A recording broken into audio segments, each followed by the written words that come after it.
A imagem clássica da medicina do trabalho, né, para quem atua em qualquer setor, costuma ser uma fila. Aham, aquela fila interminável. Exato. Um corredor, tipo uma sala de espera rápida, algumas perguntas básicas e um carimbo de apto num pedaço de papel. Sim, é a visão que a maioria tem. Mas, ao analisar a nossa pilha de fontes para a imersão de hoje, que é totalmente centrada no texto da NR07, a gente percebe que existe uma engenharia complexa, sabe?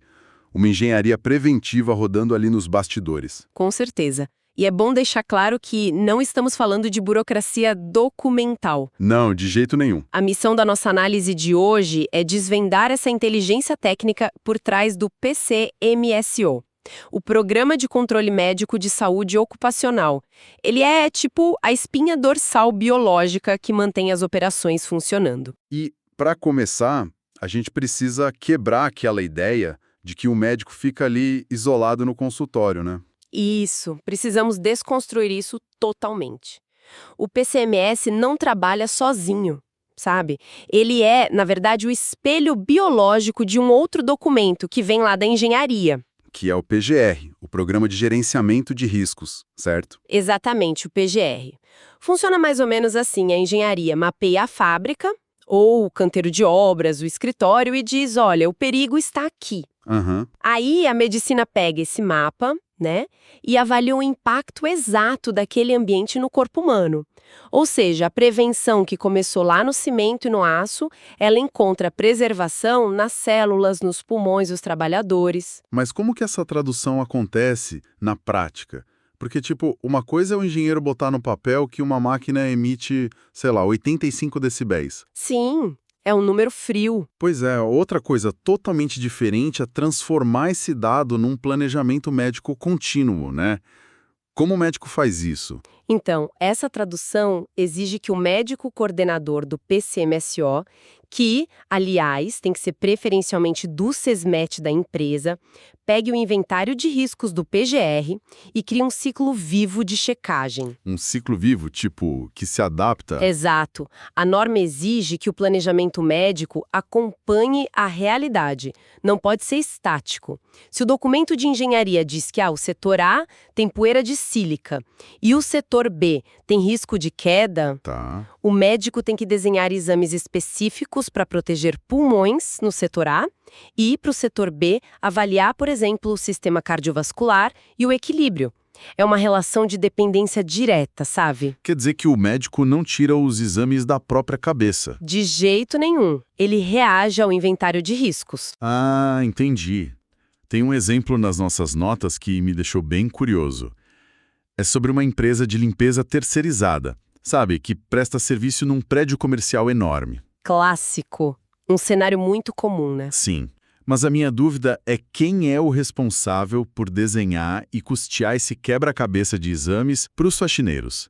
É o dono do prédio ou a empresa de limpeza? Olha, a regra de ouro aí é que a responsabilidade acompanha o vínculo empregatício. Então a empresa terceirizada. Isso. A empresa contratante, que é a dona do prédio comercial, ela tem sim o dever de informar quais são os riscos daquele local. Ela fornece o mapa do ambiente, né? Tá, ela diz, tem produto químico aqui, o piso é escorregadio ali. Exato. Mas quem elabora o PCMSO dos auxiliares de limpeza, quem define os exames, paga por tudo isso e assina a documentação é a própria empresa terceirizada, porque é ela que registrou o pessoal via CLT. Nossa, isso me faz pensar naquelas auditorias que a gente vê aos montes por aí, onde o fiscal bate na porta e encontra o famoso PCMSO de gaveta, sabe? Ah, o de gaveta. O terror das auditorias. Sim. Tipo, a empresa terceirizada pega um modelo pronto da internet e imprime e aplica o mesmo exame clínico básico para quem limpa a janela lá do térreo e para quem limpa, sei lá, equipamentos industriais perigosos. E esse documento genérico é a falha mais autuada em fiscalizações. Se o programa não conversa com os riscos reais documentados lá no PGR daquela unidade específica, ele é juridicamente inútil. Inútil. Zero validade. Zero. O médico está simplesmente assinando um papel que atesta uma realidade fantasma, sabe? Mas peraí, e se houver um choque de realidades? Como assim? Lendo as fontes da norma, eu vi que o médico tem autoridade para, tipo, questionar a engenharia de segurança.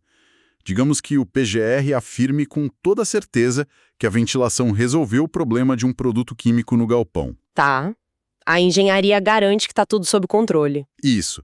Só que aí, o médico começa a ver alterações nos exames de sangue da equipe daquele setor. Ele pode simplesmente mandar a engenharia refazer o trabalho. Pode. E mais do que isso, a norma impõe esse dever legal a ele.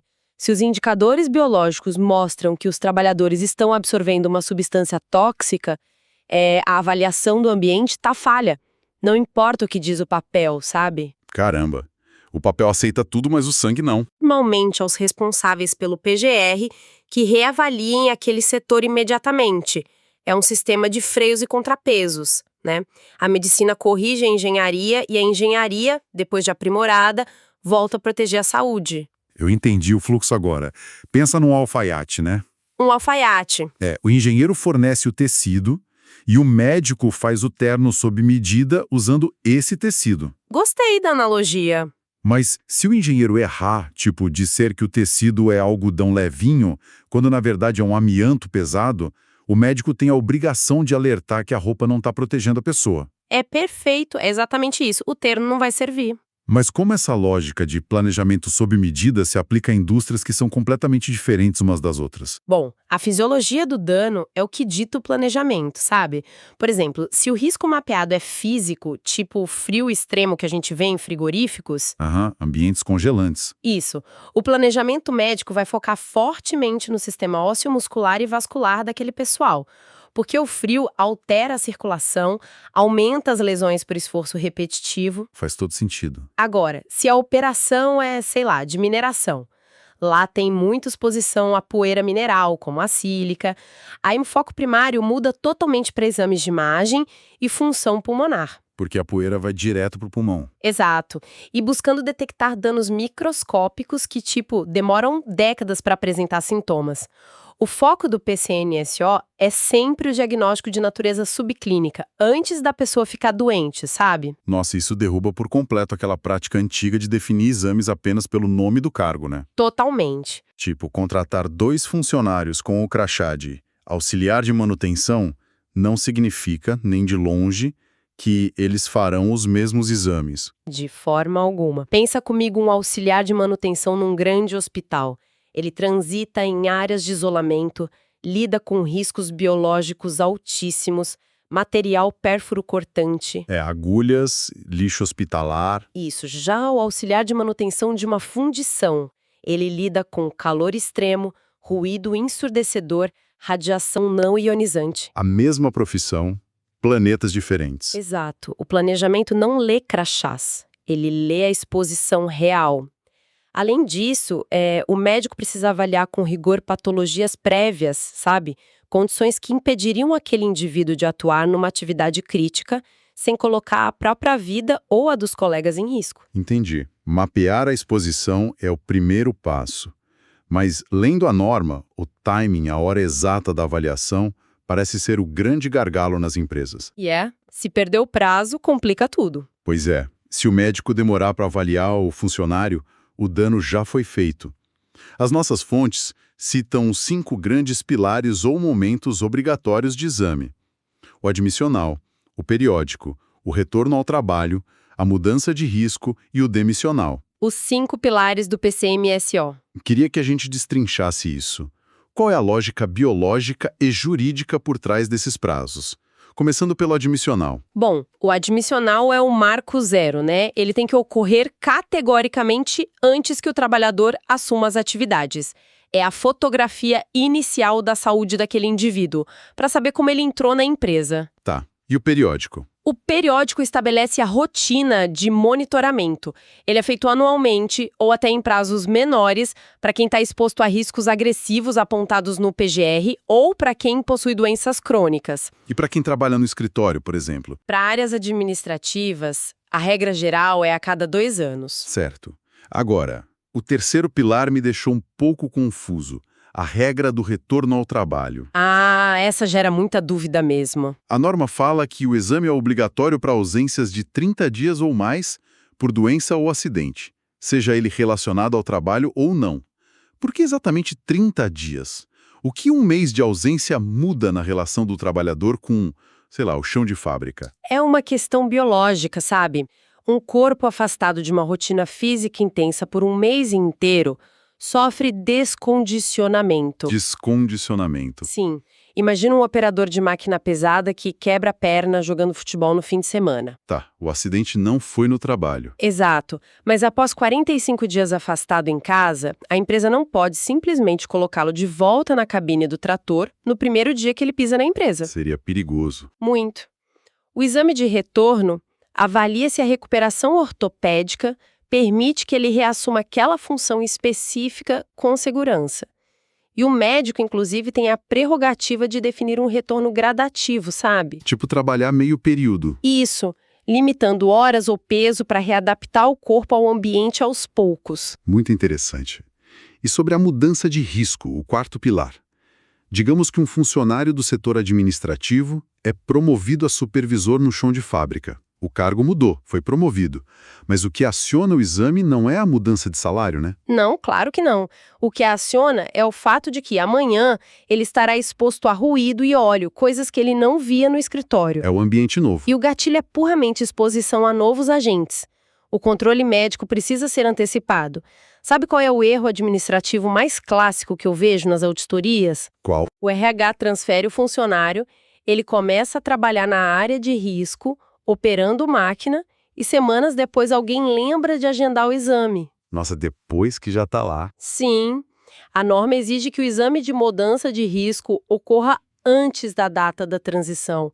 É obrigatório comprovar a aptidão prévia para o novo cenário, né? Falha feia essa do RH. E o último pilar é o demissional, que, segundo a norma, deve ser feito em até 10 dias após o término do contrato. Isso, 10 dias. Mas vi que existe uma regra de dispensa. A empresa não precisa fazer o demissional se o último exame clínico foi feito há menos de 135 dias, ou, dependendo do grau de risco, menos de 90 dias. Qual é a justificativa técnica para isentar a empresa desse exame final? A lógica por trás disso é a velocidade de degradação biológica. Como assim? Para empresas de grau de risco 1 e 2, tipo escritórios, comércios, a probabilidade de um ambiente de trabalho gerar um adoecimento súbito num espaço curtíssimo de 4 meses é estatisticamente remota, concorda? Sim, bem difícil alguém ficar doente por causa de um escritório em 4 meses. Por isso a validade de 135 dias do exame periódico anterior. Mas, para atividades de risco 3 e 4, como construção civil pesada, indústria química, a degradação da saúde pode ser muito acelerada. Ah, e o período cai para 90 dias. Exato. Logo, a janela de validade é mais curta. É puramente um cálculo estatístico de probabilidade e proteção do trabalhador. Tudo isso formou acompanhamento clínico básico. Mas e aqui é um ponto que eu queria chegar apenas. Perguntar para o trabalhador se ele está com dor de cabeça ou falta de ar não vai detectar contaminação por chumbo no sangue, né? Jamais. A clínica é soberana, sim, mas ela tem limites visuais e de relato. É aí que a norma traz os exames complementares. E quando eles entram em cena? Eles entram obrigatoriamente quando o PGR acusa que os níveis de ação da higiene ocupacional foram ultrapassados. Sabe, quando a contaminação ou o ruído passaram do limite aceitável de prevenção? Entendi. E que tipo de exames são esses? Estamos falando de audiometrias que devem ser realizadas com repouso acústico e em cabines certificadas pela ISO. Espirometrias para medir o volume pulmonar de quem inala poeira. E raio-x? Radiografias também rigorosamente padronizadas pelo padrão internacional da OIT para detecção de danos por poeiras minerais. Além, claro, do monitoramento biológico de fluidos como hemogramas, exames de urina para rastrear substâncias químicas como benzeno e chumbo. Mas tira uma dúvida. Se a empresa já investiu, sei lá, milhões em engenharia e os funcionários usam os melhores protetores auriculares do mercado, por que a audiometria ainda é obrigatória? Tipo, a teoria do equipamento de proteção não basta para a norma? É que a biologia é o teste definitivo da engenharia. Olha, a fabricante garante lá na embalagem que o protetor auricular abafa 20 decibéis. E o PGR confia nesse número no papel, né? Sim, a conta fecha. Mas na prática diária, no chão de fábrica, o trabalhador pode usar o equipamento mal encaixado. Ou, tipo, a própria anatomia do canal auditivo dele impede a vedação total do protetor. Caramba, detalhe mínimo. Pois é, a audiometria não acusa apenas a surdez de uma pessoa. Se os gráficos auditivos de um grupo inteiro de funcionários começam a piorar ano a ano, o recado biológico é muito claro. A teoria falhou. Falhou. O protetor não está funcionando como deveria e a empresa precisa trocar a estratégia de proteção urgente antes que a surdez se consolide em todo mundo. Existe uma situação documentada nas fontes que me chamou muita atenção. E se o exame de sangue complementar identificar uma alteração grave? Digamos, um índice altíssimo de solvente químico na urina do trabalhador. Certo. Mas o próprio trabalhador afirma estar se sentindo ótimo. Ele diz, doutor, eu não estou sentindo nada. Sem náusea, sem tontura, estou 100%. A operação precisa parar mesmo sem o sintoma. Sem sombra de dúvida. A ausência de sintomas não é um escudo contra intoxicação, sabe? Sério? Mas ele não está sentindo nada. O corpo humano é incrível, ele tem reservas funcionais imensas e tenta compensar os danos silenciosamente, até entrar em falência. A detecção subclínica através do exame de sangue ou urina é o botão de emergência do médico. Puxa vida. A norma obriga que, ao constatar exposição excessiva mesmo num paciente sorridente e sem dores, o médico deve intervir na hora. Ele afasta o trabalhador do risco temporariamente, se necessário, e exige a revisão imediata do PGR daquele setor. Então, esperar o sintoma aparecer é operar assistência curativa e não medicina do trabalho preventiva. Exatamente isso. A gente não pode apagar o incêndio, a gente tem que evitar que ele comece. Isso muda totalmente a postura do setor de saúde da empresa, né? O médico não pode ficar encostado na cadeira esperando alguém bater na porta do ambulatório com a mão sangrando. As fontes descrevem isso muito bem, diferenciando o que é vigilância passiva de vigilância ativa. Essa diferença é o coração de um PCMSO bem feito. A vigilância passiva atende à demanda espontânea, sabe? O indivíduo sente dor, procura um ambulatório e o médico vai lá e trata a queixa. É o que a gente falou, o pronto-socorro apagando incêndios. É a rede esperando o peixe cair. Boa analogia. Já a vigilância ativa funciona de forma diametralmente oposta. É o médico usando um sonar para mapear o oceano. Ele lança questionários de saúde, compila queixas subclínicas, analisa, por exemplo, se o absentismo às segundas-feiras tem relação com um pico de produção na sexta.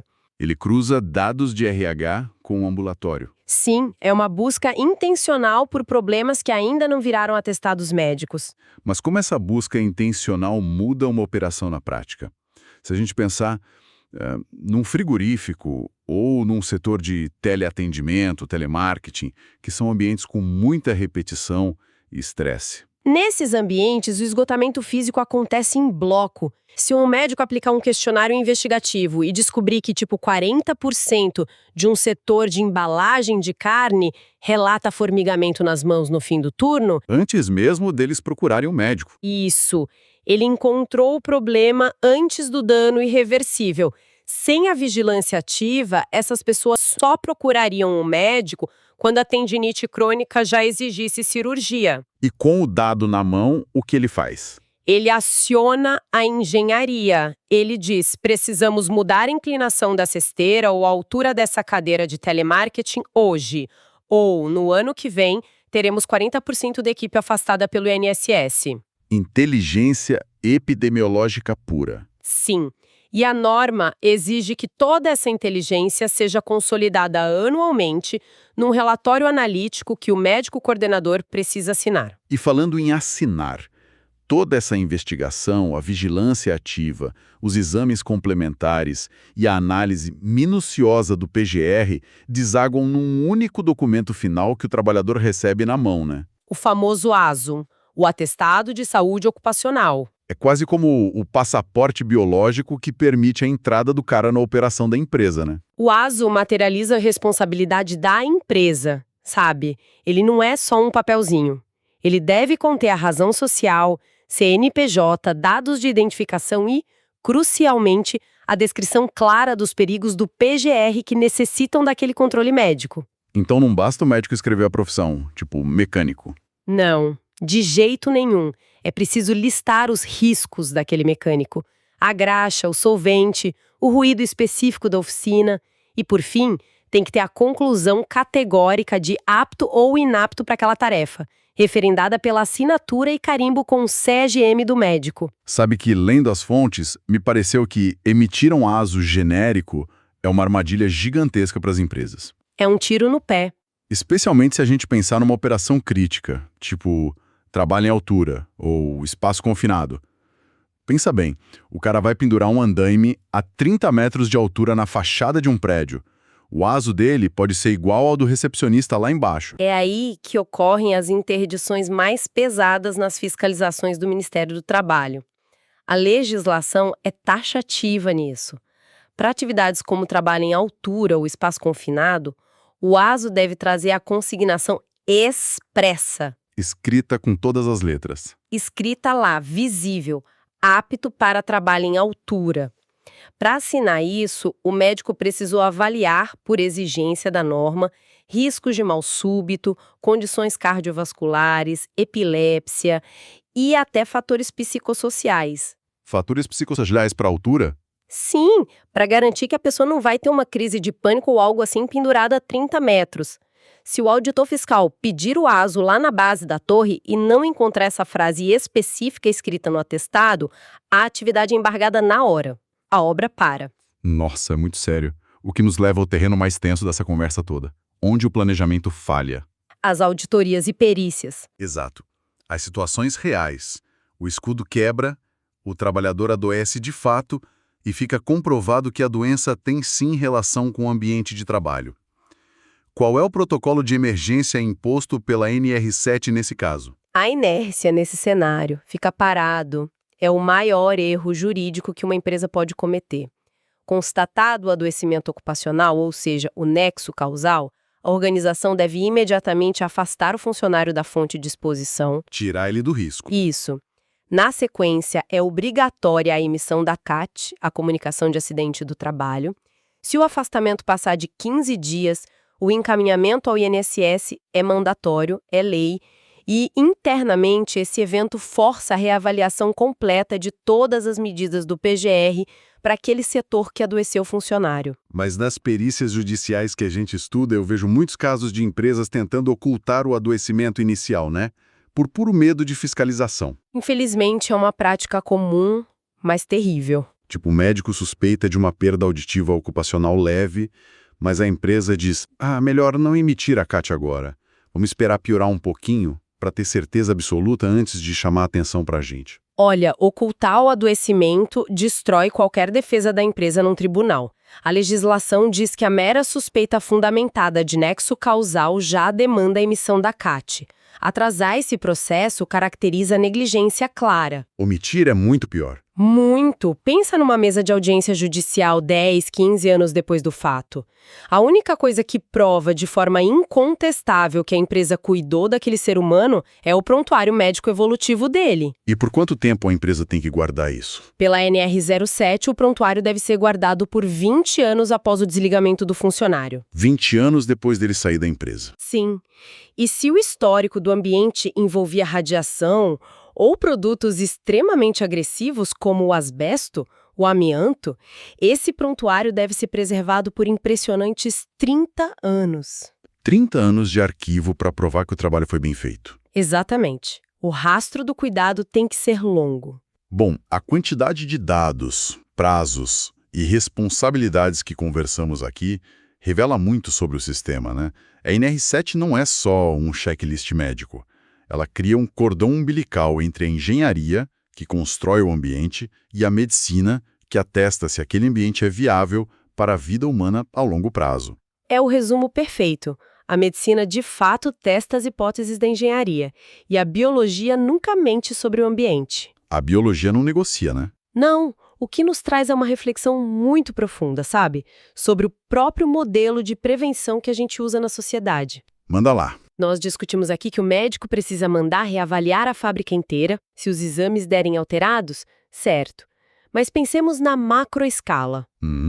olhando de cima. Se a medicina ocupacional está consistentemente encontrando alterações subclínicas em centenas de indústrias diferentes, indústrias que afirmam estar cumprindo a lei e usando os EPIs corretamente, será que a engenharia de segurança falhou na aplicação prática?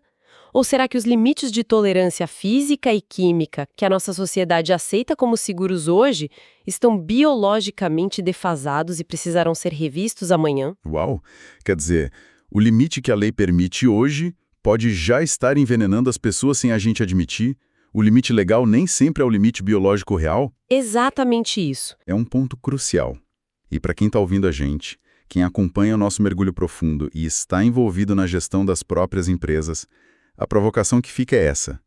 Olhe para os seus relatórios de saúde ocupacional amanhã cedo com uma outra lente. Não veja só como números, né? Exatamente. O índice de afastamentos não é apenas uma métrica burocrática de RH.